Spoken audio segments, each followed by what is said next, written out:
Terima kasih Anda masih bersama kami di Kompas Sulsel, Saudara, dan tibalah kita dalam sesi dialog. Hari ini kita akan membahas mengenai Asosiasi Ibu Menyusui Indonesia yang akan melaksanakan Pekan ASI Sedunia yang akan berlangsung dari tanggal 1 hingga 7 Agustus 2017 mendatang.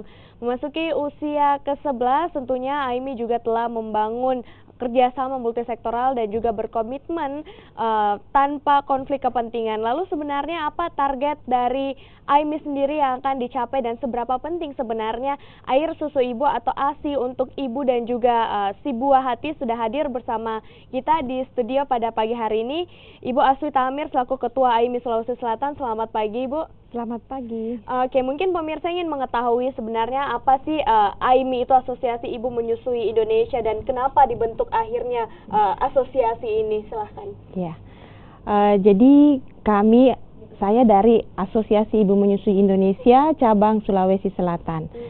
Untuk AIMI sendiri sudah 11 tahun. Untuk kami di Sulawesi Selatan, kami dibentuk tahun 2011. Jadi ini sudah masuk tahun ke-6 ya kami.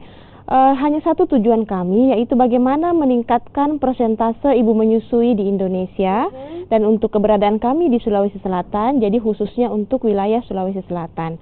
Iya, karena Untuk anggota-anggotanya sendiri ini beragam profesi yang tergabung dalam AIMI atau seperti apa? Iya, jadi organisasi Asosiasi Ibu Menyusui Indonesia ini adalah suatu organisasi nirlaba, non pemerintah dan non profit. Nah, sehingga anggotanya dan pengurusnya juga dari berbagai latar belakang pendidikan. Apakah semuanya dari dunia kesehatan atau seperti apa? Tidak semua.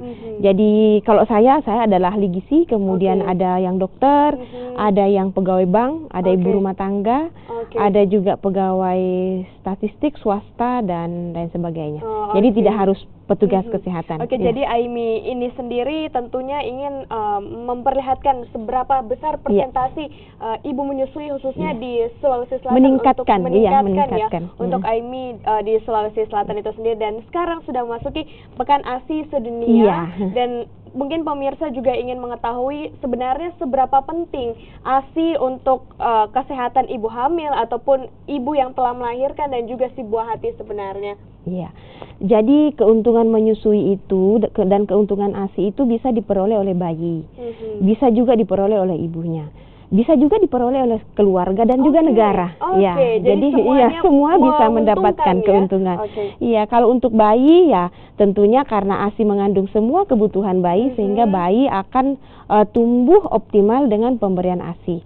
Kemudian hasil penelitian menunjukkan bahwa bayi-bayi yang diberikan ASI akan lebih cerdas, IQ-nya lebih tinggi dan kesehatannya lebih baik dibandingkan bayi-bayi yang diberikan susu formula. Itu keuntungan bagi bayi. Kemudian bagi ibu, ya ternyata ibu juga mendapat keuntungan jika menyusui bayinya. Jadi selain bayi, ibunya juga yang menyusui yang mendapatkan keuntungan. Apa itu Ibu? Kalau ibunya, tentunya ibunya akan menyusui dapat menurunkan risiko terjadinya perdarahan pasca persalinan. Jadi kalau perdarahan dikurangi, maka ibu akan terhindar dari anemia, termasuk juga terhindar dari penyakit-penyakit degeneratif, osteoporosis, menurunkan risiko osteoporosis dan kanker. Itu ada beberapa penelitian menunjukkan begitu. Kemudian bagi suami, ada suami juga ya bagi suami. Jadi ini bagi para suami juga harus mendengarkan ini bahwa ASI juga memberikan keuntungan bagi suami. Kalau suami ya tentunya karena kalau menyusui kan hemat. Tidak usah dibeli, artinya ya pengeluaran untuk membeli susu formula dan perlengkapannya menjadi berkurang sehingga suami pengeluaran keluarga ya pastinya menjadi lebih hemat dan menyusui ternyata dalam satu hari memerlukan energi sekitar 700 sampai 800 kalori, itu sama dengan lari 1 jam mungkin ya. Nah itu karena mengeluarkan energi sehingga ibu akan cepat langsing kembali. Nah, soalnya kan suka kalau istrinya cepat langsing kembali. Jadi tidak usah khawatir ya. Setelah melahirkan biasa yang dikhawatirkan adalah tubuh menjadi bertambah bobotnya, tapi kalau menyusui ini justru akan melangsingkan kembali. Penghematan juga terjadi karena ASI. Ini tentunya untuk memperoleh ASI yang maksimal begitu bernutrisi. Sebenarnya ini ibunya harus mengkonsumsi makanan seperti apa, Dok? Jadi cara kerja menyusui itu dikendalikan oleh dua hormon. Yang pertama itu hormon prolaktin, yang kedua hormon oksitosin. Nah, hormon prolaktin ini hanya akan bekerja jika payudara dirangsang dengan isapan atau dengan perahan. Hanya itu, tidak bisa dimanipulasi. Jadi kalau mau meningkatkan produksi ASI, ya lebih sering dikeluarkan ASI yang ada di payudara dengan cara diisap atau diperah. Jadi seperti itu harus terus dilakukan agar si bayi juga terbiasa untuk mengkonsumsi ASI itu sendiri. Lalu mungkin banyak yang belum mengetahui bahwa ASI begitu penting untuk si bayi. Lalu kemudian tadi dikatakan juga bahwa ini sangat bermanfaat begitu untuk ibu, ayah dan juga si bayinya itu sendiri. Negara juga ya, otomatis kan kalau kita ibu-ibu memberikan ASI pada bayinya, IQ-nya lebih tinggi, bayinya akan tumbuh menjadi anak-anak yang sehat. Tentunya anak cerdas, anak sehat itu kan cikal bakal aset negara di masa yang akan datang. Tapi kalau kita melihat sekarang juga begitu banyak susu formula dan begitu banyak ibu yang memberikan susu formula kepada anaknya, bagaimana melihat itu selaku Ketua AIMI Sulawesi Selatan? Ya, kalau kita berbicara data ya, ternyata semakin bertambah usia bayi, semakin menurun jumlah yang memberikan ASI. Itu data Riskesdas tahun 2013 dan data PSG tahun 2016 itu cakupannya ya masih sekitar 29%. Nah, artinya ya memang masih banyak yang perlu kita lakukan, masih banyak ibu yang belum memberikan ASI kepada bayinya, sehingga perlu dilakukan dukungan kepada ibu menyusui, perlu diedukasi, ya, karena sebenarnya mereka itu kalau ditanya mau memberikan ASI atau susu formula, pastinya mereka akan menjawab ASI karena ASI lebih baik. Cuma pada kenyataannya kan ya tidak sampai 30% cakupannya, jadi ya kemungkinan ya banyak faktor, ya dukungan tenaga kesehatan, fasilitas kesehatan, kemudian undang-undang, ya itu adalah hal-hal yang membantu mendukung untuk proses menyusui. Nah, untuk kami AIMI ya, kami ada untuk melakukan itu. Ya, jadi kami di AIMI itu memberikan dukungan. Jadi AIMI ini kan istilahnya dia mother to mother support. Ya, jadi kami memberikan dukungan. Dukungan berupa apa, Ibu? Apakah ada sosialisasi atau seperti apa? Diberikan kepada para ibu yang sedang menyusui? Jadi kegiatan kami itu ada konseling. Ya, konseling itu ya ketemu empat mata dengan ibu, langsung bertemu, itu dalam bentuk home visit atau hospital visit. Jadi kami pengurus AIMI itu ada yang sudah mengantongi sertifikat sebagai konselor menyusui. Nah, itu kita melakukan home visit atau hospital visit. Kemudian kami juga melakukan kelas edukasi. Dalam 1 tahun itu kami 3 bulan sekali melakukan kelas edukasi. Kelas edukasi kami itu ada kelas edukasi ASI. ASI itu ada 2, kelas edukasi persiapan menyusui dan setelah menyusui, kemudian kelas edukasi MPASI. Ya, selain itu ada sosialisasi juga. Kami biasa mendatangi posyandu atau komunitas-komunitas, ya, tempat arisan atau kelompok-kelompok ibu-ibu, itu kami mensosialisasi. Kemudian ada juga program AIMI namanya AIMI Goes to Office. Ya, jadi kami datang ke kantor, ke kantor. Jadi ibu-ibu yang bekerja di kantor, karena banyak kita melihat bahwa lebih ibu-ibu yang sedang bekerja lebih memberikan anaknya susu formula dibandingkan dengan ASI eksklusif karena alasannya adalah mereka bekerja. Bagaimana respon mereka setelah diberikan pemahaman? Karena ternyata menyusui itu adalah hak bayi. Semua bayi sebenarnya bisa diberikan ASI. Nah, cuma dalam perjalanannya ibu-ibu belum teredukasi bagaimana cara memberikan ASI, termasuk pada saat ibu bekerja, ya. Apalagi sekarang dengan maraknya promosi dari susu formula, sehingga itu bisa menurunkan percaya diri ibu untuk menyusui. Sehingga ya mereka berpikir bahwa ya kalau tidak bisa menyusui ya dikasih susu formula saja. Nah, pada saat kami melakukan sosialisasi, melakukan kegiatan AGTO, ya kami menyampaikan bagaimana manajemen pemberian ASI bagi ibu bekerja. Oke, tapi terkait dengan regulasi pemberian ASI eksklusif yang ada saat ini, terlihat juga ada di tempat-tempat umum diberikan ruangan untuk menyusui, itu seperti apa? Apakah sudah cukup atau masih perlu dibenahi atau seperti apa, Bu? Iya. Jadi di beberapa tempat ya, seperti di bandara, tempat-tempat umum itu kami melihat ada yang disiapkan. Cuma memang masih perlu mungkin ditingkatkan pemantauan ya. Karena saya pernah melihat di sebuah mall itu ternyata dijadikan tempat penyimpanan peralatan cleaning service. Ya dua kemungkinan, mungkin karena tidak pernah digunakan sehingga digunakan, atau memang ya tidak diketahui bahwa di situ ada sosialisasinya tentang ruang menyusui itu ada di tempat tersebut. Atau mungkin ini bisa saja para ibu tidak mengetahui jika ternyata disediakan ruang menyusui di beberapa tempat umum ya yang sudah ada di Indonesia ataupun di Sulawesi Selatan itu sendiri.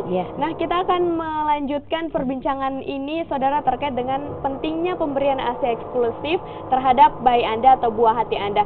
Saat lagi usai jeda, tetaplah bersama kami di Kompas Sulsel.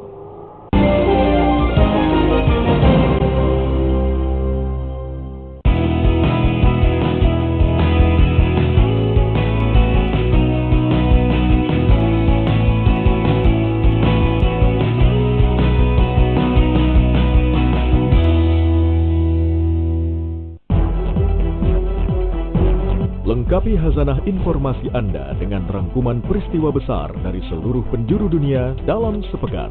We do need to learn and frankly keep on learning. First, taking the country to war should always be a last resort. I saw three.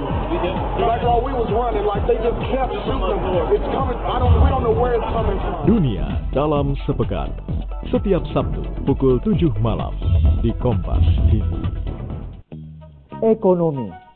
Soal bagaimana harga bahan pokok bisa terjangkau di kantong rakyat. Tapi juga soal bunga kredit supaya cicilan tidak makin pahit.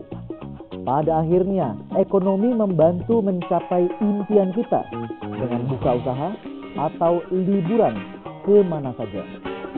Kompas Bisnis, panduan arah bisnis Anda. Berbagai peristiwa penting kami hadirkan dengan tegas. Ragam informasi kami paparkan dengan terarah. Semua kami beritakan dengan tajam dan aktual.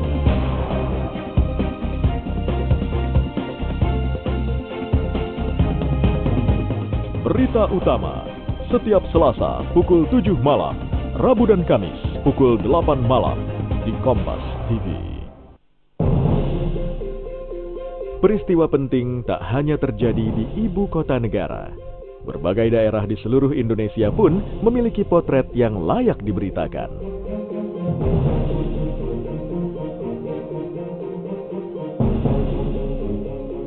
Ikuti perkembangan berbagai hal dari seluruh pelosok negeri dalam Indonesia Update, Senin sampai Jumat pukul 3 sore di Kompas TV.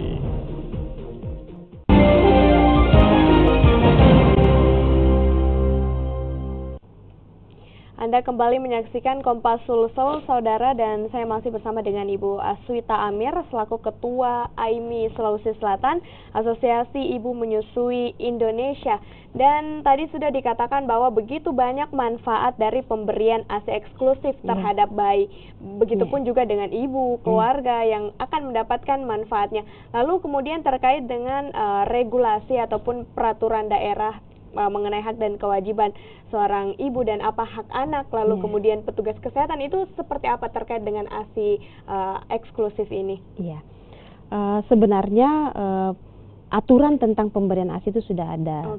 Kalau di Indonesia kita ada PP 33 tentang pemberian ASI eksklusif, kemudian ada Pergub, Peraturan Gubernur nomor saya lupa. Nomor 6 tahun 2011. Kemudian yang baru ketok palu itu tahun 2016 Perda Kota Makassar, Oke. Peraturan Daerah Kota Makassar tentang pemberian ASI eksklusif. Dan Oke. kebetulan kami untuk Perda Kota Makassar ikut terlibat dalam rancangan perda tersebut dan menjadi salah satu tim pemantau pelaksanaan perda. Oke, jadi sejauh ini bagaimana pelaksanaan perda itu menurut dari teman-teman AIMI? Apakah sudah dilaksanakan dengan baik atau masih kurang ternyata sosialisasi terkait dengan pemberian ASI eksklusif terhadap bayi? Iya, sebenarnya tahap untuk perda ini sudah dilakukan sosialisasi ke semua fasilitas kesehatan yang ada di Kota Makassar. Jadi memang tahapannya kan begitu ya. Disosialisasikan perdanya supaya fasilitas-fasilitas kesehatan ini, teman-teman yang ada di fasilitas kesehatan membaca dan memahami apa isi dari perda tersebut. Oke. Ya. Nah, cuma ya memang belum 100% melaksanakan perda tersebut. Apakah akan dikenakan sanksi jika tidak melaksanakan perda ini dengan baik, begitu terkait dengan pemberian ASI? Kalau di perda itu memang ada sanksinya. Sanksi baik berupa mulai teguran tertulis sampai ke pencabutan izin usaha atau izin praktek. Jika ketahuan terbukti secara sah melanggar peraturan perda pemberian ASI eksklusif. Oke, jadi seperti itu. Jadi tentunya juga sudah ada peraturannya, ada regulasinya, saudara, terkait dengan pemberian ASI eksklusif. Jadi begitu pentingnya untuk memberikan ASI kepada sang buah hati, begitu. Lalu kalau kita melihat sekarang untuk pemberian ASI, banyak ibu yang kemudian memilih untuk memberikan susu formula. Tapi sebenarnya untuk penggunaan ASI itu sendiri baiknya dari umur berapa ASI boleh diberikan kepada sang buah hati? Iya. Jadi standar emas pemberian makan oleh WHO itu ada 4. Yang pertama IMD, yaitu bayi diletakkan di dada ibu sesaat setelah lahir, diletakkan di dada ibu minimal 1 jam, ya minimal 1 jam sampai menyusui awal berakhir. Maksudnya sampai bayi mendapatkan payudara ibunya. Jika menyusui awalnya berlangsung sebelum 1 jam, maka bayi tetap diletakkan di dada ibu sampai 1 jam. Ya, karena waktunya memang minimal 1 jam. Kemudian yang kedua adalah ASI eksklusif. Ya, yang tadi. Jadi 0 sampai 6 bulan itu ASI eksklusif. Yang dimaksud dengan ASI eksklusif adalah bayi diberi ASI saja usia 0 sampai 6 bulan tanpa ada tambahan lain seperti air putih dan yang lain, kecuali obat atau suplemen. Itu pun atas indikasi medis dan di bawah petunjuk petugas kesehatan. Kemudian yang ketiga adalah pemberian makanan pendamping ASI dengan menggunakan bahan makanan lokal setelah usia 6 bulan. Jadi setelah bayi berusia 6 bulan diberikan makanan pendamping dan menyusuinya masih tetap diteruskan sampai 2 tahun atau lebih. Jadi sembari diberikan makanan pendamping, ASINya juga bisa masih terus jalan seperti itu. Tapi juga ada beberapa orang tua yang kemudian memberikan ASI tapi memberikan juga susu formula. Itu seperti apa dampaknya? Iya, jadi itu bercampur ya. Selain dia beri ASI, diberi juga susu formula. Itu memang banyak juga terjadi di masyarakat. Nah, itu akibatnya seperti tadi saya sampaikan di cara kerja menyusui. Karena bayi sudah diberikan susu formula, akibatnya frekuensi mengisapnya di payudara itu menjadi berkurang. Nah, akibatnya karena frekuensinya berkurang, durasinya juga mungkin berkurang, lama-lama produksi ASI juga lama-lama berkurang. Akibatnya itulah biasa kita dengar tiba-tiba ASINya habis, ya habis karena kurang diisap, ya karena tadi dia ASI akan keluar jika payudara jadi harus sering dikeluarkan dan tentunya juga biar anaknya terbiasa untuk mengkonsumsi ASI. Tapi banyak juga yang mengatakan bahwa mengkonsumsi beberapa jenis makanan agar ASINya keluar. Apakah benar seperti itu? Misalkan mengkonsumsi kacang atau seperti apa? Itu namanya laktogok. Laktogok itu adalah makanan dan minuman yang dipercaya dapat melancarkan ASI. tapi fungsinya tidak sama dengan obat. Jadi kalau obat itu namanya obat sakit kepala, di belahan dunia manapun efeknya sama ya. Tapi kalau Lactogog ini, makanan tertentu bisa saja berefek untuk masyarakat Sulawesi Selatan, tapi tidak ada efeknya bagi masyarakat di daerah lain, karena sifatnya lebih ke meningkatkan percaya diri ibu, lebih ke keyakinan ibu. Ya, gitu. Jadi seperti itu ya. Jika sering dikeluarkan maka produksi ASI juga akan terus meningkat. Tapi kalau dari catatan AIMI Sulawesi Selatan sendiri untuk tingkat kesadaran dari ibu di Sulawesi Selatan terkait dengan pemberian ASI sudah meningkatkah atau seperti apa? Ya, sejak saya bergabung di AIMI memang ya jumlah yang menyusui itu ya secara sederhana kami lihat ya memang meningkat ya. Kemudian menjadi tren sekarang karena memang ya namanya juga kekuatan promosi dari ibu ke ibu.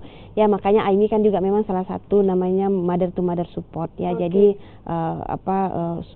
dukungan bagi sesama ibu. Nah, dari media juga kan kita lihat juga artis-artis sekarang banyak yang menyusui sehingga ya itu juga membantu memberikan pengaruh bagi ibu, dan memang juga dari permintaan home visit kami juga semakin meningkat. Jadi memang sebenarnya semakin banyak ibu yang sadar untuk menyusui. Nah, tinggal di sini bagaimana supaya kita sebagai orang yang diberi ilmu atau tenaga kesehatan itu harus siap juga mendukung ibu menyusui.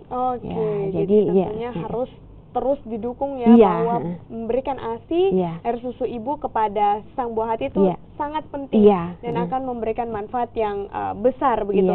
Lalu kemudian sejauh ini selama AIMI berdiri untuk Sulawesi Selatan 6 tahun, untuk Indonesia 11 tahun, apa sih yang kemudian kendala-kendala yang dihadapi untuk memberikan kesadaran ataupun memberikan pengetahuan tentang betapa pentingnya ASI untuk buah hati dan juga sang ibu?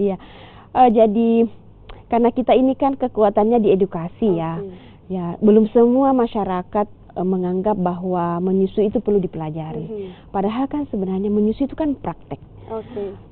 Jadi sebelum kita praktekkan ya kita harus tahu teorinya dulu. Cuma ya di kelas-kelas yang kami adakan itu ya memang untuk kalau di Sulawesi ya masih belum ya